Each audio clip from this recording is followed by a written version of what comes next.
السلام علیکم. نن به موږ د زندګۍ باره کې لږ خبرې کوو.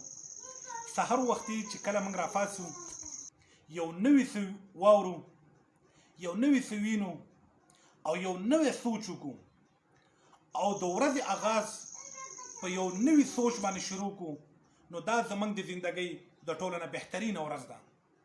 او دغه رنګې د ژوند چې کومې بهترینې ورځې موږ رايوځای کړو، نو دغې نه زموږ زندګي جوړېږي. د ټولو نه اول چې کله ماته زما د زندګۍ مقصد معلوم شي، کله ماته دا پته ولګېدله چې په دنیا کې زما د ژوند مقصد څه دی او د کومې ورځې نه ماته پته ولګېدله، نو دغه ورځ ته زه ویلکم کوم، هرکلی ورته وایم، پخیرالی ورته وایم. ځکه دغه ورځ زما د زندګۍ د ټولو نه د خوشحالتیا ورځ ده. په دغه ورځ باندې زما په زړه کې دا یقین پیدا شي چې زما د زندګۍ خوشحالي مقصد اصل کې دا دی. په دغه ورځ باندې زه دا سوچ وکم چې آج کچھ نیا دیکھنے کو ملے گا، آج کچھ نیا سوچنے کو ملے گا، آج کچھ نیا سیکھنے کو ملے گا. چې کله موږ دا سوچ وکړو، نو موږ ته به پته ولګي چې زموږ د زندګۍ مقصد څه دی. موږ چې سحر راپاڅېږو، د ټول نه اول په دې بنیاد راپاڅېږو چې په علاقه کې به کوم داسې بوره خبر راغلی چې په هغه باندې زه خپل دماغ ستړی کړم. دویم موږ په دې سوچ راپاڅېږو چې چا به ما پسې کم کمنټس کړي چې د هغه جواب ورکړم. زموږ د زندګۍ مقصد نیګیټیو روان دی، خو چې کله موږ د خپل مقصد د نیګیټیو نه چینج کو، پازیټیو ته شروع کو، نو بیا به زموږ د زندګۍ اصل مقصد معلوم شي چې زموږ د زندګۍ مقصد څه دی.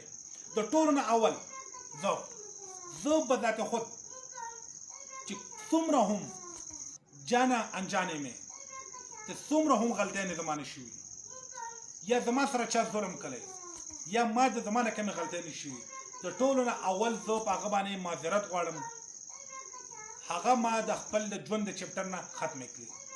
او زه ماضي مکمل هیرول غواړم.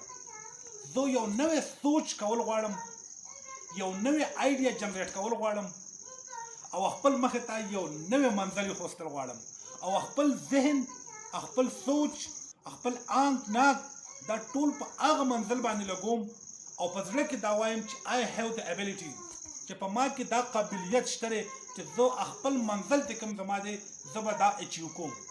او په ذهن چې کوم صلاحیتونه دي، څومره صلاحیتونه موږ له الله رب العزت راکړي، دغه ټول موږ په خپل هغه مقصد باندې استعمال کو چې کوم زموږ د زندګۍ او د ژوند مقصد دی.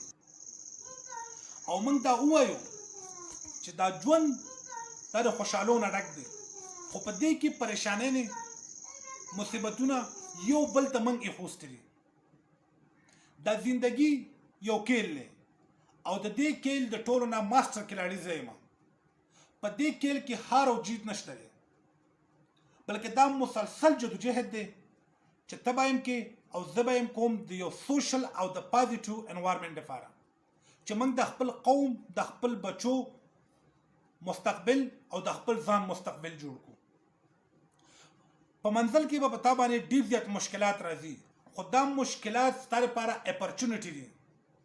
دې مشکلاتو د وجې به ته کمزوری کېږې نه، بلکې ته به په خپل وجود کې دا مشکلات ځان له یو طاقت ګڼې چې دا زما لپاره یو اپرچونټي ده، یو طاقت دی، دا ما نور هم مضبوطوي، دا په ما کې نور هم صلاحیتونه پیدا کوي. ځکه چې کله مشکلاتو ته تا مشکلات ویل، نو ته بیا خپل منزل نشي اچیو کولی.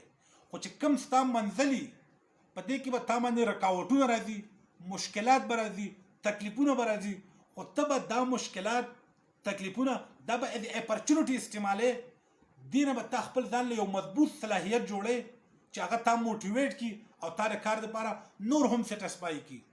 نو یو شارټ کلیپ د دې مقصد لپاره چې موږ د زندګۍ مقصد نه پیژندلې، موږ له د ژوند مقصد پیژندل